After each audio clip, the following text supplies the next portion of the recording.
Ang atong misyon isip mga sumusunod ni Kristo mao gyud ang pagluwas sa kalibutan. Nya unsaon man pagluwas ang kalibutan, mao na ning giingon ni Kristo diri nga ayuhan ninyo ang mga masakiton, banhawa ang mga minatay, hinlui ang mga sanlahon ug abuga ang mga yawa. Lingay mong tupad na nakatuman ka ani. Nakaabog na mog mga yawa, nakaayo na mog mga masakiton. Nya unsaon man ni paghimo? Matud pa ni Kristo diri, kining gahuma akong gihatag ninyo sa way pagpangayog bayad sa inyo sang paggamit ani, ayaw san mo pangayog bayad. Ayaw gyud pagpabayad. Mga igsuon, dili ta mo tan-aw aning gahom nga kanabitang gitawag na tog supernatural ang iyang paagi. Kanabang murag magic ba? Dili na mo gipasabot gyud ni Kristo, although apil sad na siya para anang naay maglakaw gakratsis, pag hiccups kamot ayo dayon. Posible na, pero dili na siya kaayo maoy gipasabot ni Kristo. Unsa may gipasabot ni Kristo? Ang atong gugma o pag-alagad sa mga tao nga naay kahimtang ingon ana. Kanabang maglisod og lakaw, alagari. Di ba? Ang masakiton, alagari, atimana. Mao na nay gahom sa pag-alagad, gahom sa pag-atiman. Dili na gani kinahanglan nga ang kaayuhan gyud nga lawas nun ba mo'y atong apason. Kay ganahan man ko kay nga stage 4 cancer, kinahanglang maayo niya, murag musikat dayon ang katong makaayo sa stage 4 cancer. Ayaw ana, naamang gid Ginoo na siya, pero panagsara kay na buhaton sa Ginoo ang makaayo gyud masakiton, kana bang imo siyang madasig nga mudawat, ma-relax sa iyang kahimtang. Lingay mong tupad ing na unsay sakit nimo ron. Pangutan na ba? Ing na unsay sakit nimo. Nya relax ra ka sa imong sakit. Relax ka o ratol. Og ratol gani kay ka pasabot wa ka maayo. Pero relax ka sa imong sakit, sama ni San Roque, relax ra sa iyang sakit, si Saint Teresa of the Child Jesus, sila Santa Rita of Casia, uban pa, Padre Pio, mga naman to sila yung mga sakit, nga buslot nitong ilang kamot, St. Francis of Assisi, pero relax ra sila. Maunay kaayuhan. Kaya kanang tao manggod nga healthy, relax na. Ano bang gaan imong paminaw ba? Pwede ba na? Pwede. Kadaghan sa akong naobserbahan nga masakiton, pilit nas banig, pilit nas katre, pero makasmile gyapon. Daghan sa gayo nga karon himsog kay glawas, musimba dinhi, tarong kay maglakaw, pero kusmod kay gnaw. Nga naman, masakiton. Kanang mo smile, pasabot, di na masakiton, healthy na, kay makasmile man. Kanang asawa nga magkusmod ang naong, nya sigig panglaba, sigig panglimpyo, nya kusmod kay naong, masakito na. Masakitog utok, masakitog kasing-kasing. Kanang bana, nakusog ay mo trabaho, nya sigig hapyod anang manok, sigig sugal, sigig inom, kay healthy lagi kuno, masakito na. Ang bana nga healthy, makaila na siya siyang asawa. Pero ang bana nga di kaila siyang asawa, masakito na. Kinsa mga banaha dinhi nga makakita gid mo sa inyong asawa o nya inyog yung ingnong I love you, maging sino ka man mamahalin kita. Taas ang kamot.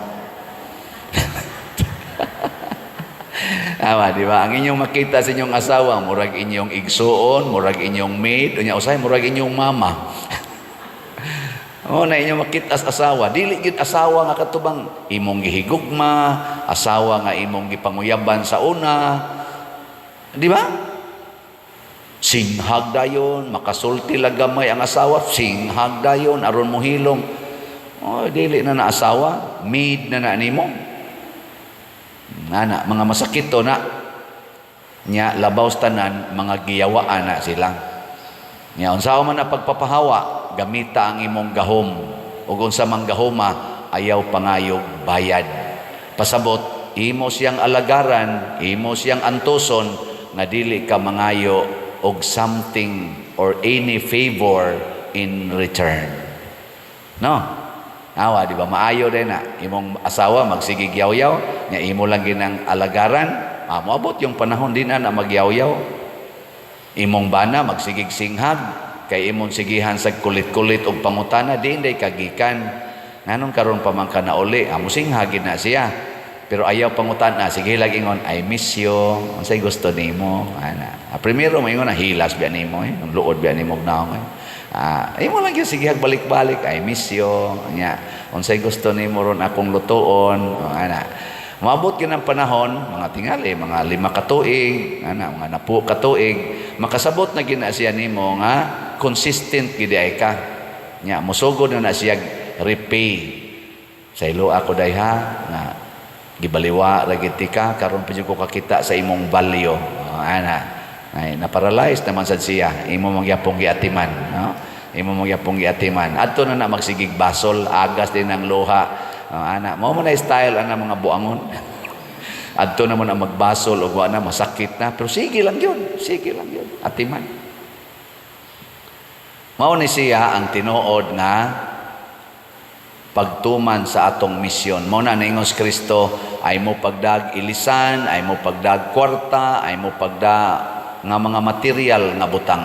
Ngano man kay ang labaw gikinahanglan karon sa katawhan mga igsoon, gugma gyud. Nabitay ato din hingga sigig pang donate, sigig donate. Kadugay na gyud, sugod pa atong 2020, sigig yung hatag aning ato mga slots. Makaingon jud ko kining mga tawhana na higugma gid ni. Higugma ba? Lingay mong tupad, ing nakapila na ka nakadonate. Ing nakapila na ka nakapalit og slot. Oh, nasa daghan kay gasigig simba, wa pagyud kapalit og slot. Sigig paminaw aning atong misa, wa pagyud kapalit og slot. Nya magsige pagyud, padir magsige ba jud kog paminaw nimo? Unsa di nang slot? Nako, kadugay na nakog binaligya aning slot sukad pa adtong 2020, August 2020, hangtod karon wa lang gyapon kasabot niya. Sige ko paminaw sa akong misa. Nako kaniwa pag gini kasabot di ay gibaliwaran na niyang slot. Sige, ang slot unsa man na minimum donation ngadto sa simbahan niya sa pagkakaron duha ni kabuk atong slots ang CTU katong atong itukod og balay Christ Transforming Union ang grasya nga inyong madawat so sabot matagpalit ninyo og slot na ay grasya nga madawat. Example, 100 pesos ang kada slot sa CTU unsa may atong madawat ani? Christ Transforming Union. Matransform ka nya mahimong magkahiusa. Pwede ba mo palit og usa ka slot? Pwede, 100 pesos. Pwede ba mo palit og 100 ka slots? Pwede. Pila man? Sa tag 100, pila man ang 100 ka slots? Pila man tinuod na? Pila na? 10,000? 10,000 pesos. O ana, pwede ba mo palit og 100,000 ka slots? Pila may amount ana? Pila naman na? 100,000 ka slots ba? Di na mo ka mo multiply 100. 10 man ka to. 10 million. 10 million ang kuan, ang amount ana. Mao na ipasabot anang slot. O ba? O lagi 10 million. Dili 1 million 100 man, upat ka 0, 10. Nabugo naman tani. 10 million lagi. 100,000 ka slots. Mo nang doon na tayo gibaligya karon nga daghan-daghan sad kaning grace. Kasi na, God's reward and complete elation. Para ni ibayad na to sa atong 70 million nga utang. Tag 100 gyapon ni kaslat, 700,000 kaslats atong gibaligya. Kung mo palit mo 100,000 kaslats, pasabot, ang atong 700,000, mahimo na lang 600,000 kaslats. Mo worth na siya 10 million. So karon, ang 100,000 ba kaslats? Mao ni ang atong update. Ang atong grace nga slot nahalina na taog 2,450 ka slots, 697,550 na lang ka slots ang nahibilin. Nya naa ni siya 70 slot challenge nga tag 7,000 nakadawat sa tag 11 ka kaning challenge. Unya kadtong si TUMM para atong itukod og mga balay nahalina na sa tag 3,423 ka slots nga tag 100, 3,577 na lang ka slots ang nahibilin tag 100 pesos. Naasad ni siya 61 slot challenge nga tag 6,100 nakadawat na sa tag 18 ka challenge. So salamat kay murag paspas rong inyong halinda gipakpakan nato ang namalit karon. Salamat kayo. Naasay pipila nga mutawag gid nako, sige manig miss call perting daghanang miss call sa akong mga contact. Ako man ang gina-silent ang akong phone kay di naka do not disturb man na. Kay di man ko mo receive og tawag, mo text ra gyud ko kung in my spare time. Kay magsikog tubag og tawag nya na ako'y counseling, na ako'y misa, na ako'y gika-istorya kanang madisturbo man. Unang sabta ko ninyo nga magsige mog tawag sa akong number dili ko motubag kay haron di ko maanad og tubag dayon, di ko maratol kay og na ako'y gika-istorya hapit man almost every hour na amo jud ko'y gika-istorya personal, di ko gustong madisturbo. Pero ang akong sekretary, inyong tawagan, either kani si Remy o Remedios Ocaba or si Edna Barosa, inyong tawagan, kaya naaman ng iyang number, ilang numbers dinhi sa ato, or si Brad Loloy ba, Bernardo Jacobi, or si Hinara Laborte, inyong ning tawagan, mauni mo entertain ninyo. Nya kung kinahanglan yun nga ako'y mo settle sa inyong problema or sa inyong transaction, ila kong schedulean nga tubagan ni Father. Ana, so selo akong di ko mutubag ninyo napay niingon ako sa kaning iyang gi-text ba nganong di man ka mutubag Father nga siguraduhon ra man ako nga dili AI ang akong akong gitiksan. Nako aron makasiguro ka nga dili AI, tan-awa ang ato dinhing official contact persons, official contact numbers, official account numbers. Tanawa amo ning gina-flash dinhi sa atong channel aning YouTube. Labi na panahon sa offertory song o sa final song. Kana mo'y tanawa. Kay bisan pag mutubag ko ninyo, in kaso lang yun og AI, makamao mang mutubag ang AI. Di ba? Parihara sag tingog nako ang AI. So kana yung atong account numbers. Kay kung anha ninyo ipadala diha, di gid mo masaag kay kung pananglitan ron og naay tao o niya nga maggamit og AI o niya inyong tawagan niya motubag niya moingon oy naaday ko i-instruct nimo kana ding akong account numbers nga gibutang diha sa akong kaning Facebook sa akong online mas ilisin na kanang usa kay gi-cancel na nako anhi lang ipadaan ni niya motuod din ka kay nagistorya na tas telepono di wa na patay ka, adto na mahatag imong number. Kay kung doon na may ilisan na account numbers dinhi sa ato, i-flash po na namo diha. Unya ayaw salig sa usa lang ka misa. Tanawa ang atong mga misa for the whole month. Consistent ba nga kaning maong number, mao gid ni ang gibutang? Kay basig ilis-ilisan lang, i-manipulate anang panahon nga kuanan ka, ngayuan kag account or donation niya gimanipulate ang number igtan-aw nimo mauna ning number i-verify ni atong last month ni atong the other month niya tawagi dayon kining ato mga contact persons. That is the way to verify. Nya, mo nang ako lang ning gisulti kay wa man ta mangayog bayad, pero di sa ta gustong mga saag ang inyong mga donations. Mga igsoon, ang inyong o ang atong paghatag nganhi sa simbahan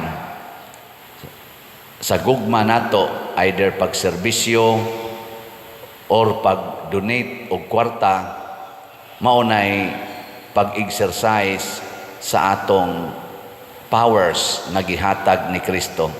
Si Jose diri sa unang pagbasa, gipadala siya ngadto sa Ehipto nga way ilisan, way sandal, kadina, matud pa sa atong salmo karon, kadina ug pusas, mga gapos ang iyang gidala ngadto sa Ehipto.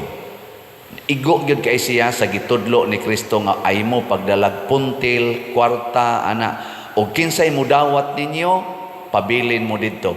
Gidawat si Jose sa warden sa prisuhan didto sa Ehipto. Nagpabilin siya didto nga faithful sa warden katong pangulos prisuhan, ug gikan didto naabot siya ngadto ni Paraon katong hari. Pinaagi sa warden nga nasuod niya. Hangtod nasuod siya sa hari o gihimo siyang gobernador sa Ehipto. Nangayo bagbayad si Jose, wa sige ra siyag alagad. Sa ako sang ginagmay nga paagi isipari ninyo dinhi, gibutang sa ko dinhi nga wa ko'y kwartang gidala. Nahinon to'y puntil.